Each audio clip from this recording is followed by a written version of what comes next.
আপনার শখের পাখিকে এই গরমে অবশ্যই কলমির শাক দিবেন। কলমির শাক মাধ্যমে অনেকটা ঠান্ডা শীতল শরীর হয়ে যাবে।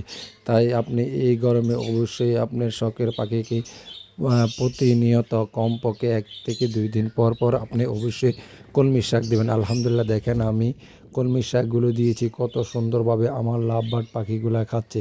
তাই আপনারা অবশ্যই আপনার শখের পাখিগুলাকে প্রতিনিয়ত অনেক গরম পড়ছে, টেম্পারেচার 32-35 উঠে যাচ্ছে। তাই আপনারা অবশ্যই কলমির শাক দিবেন, মাঝে মধ্যে গোসলের পানি দিবেন। তাহলে আপনার শখের পাখিগুলা সুস্থ অ্যাক্টিভ সবল থাকবে।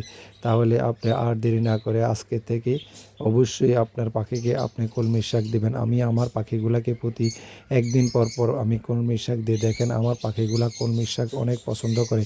বিশেষ করে আমার যে লাভবার্ড পাখি, কোকাটেল পাখি আছে, এগুলা অনেক পছন্দ করে কলমির শাক।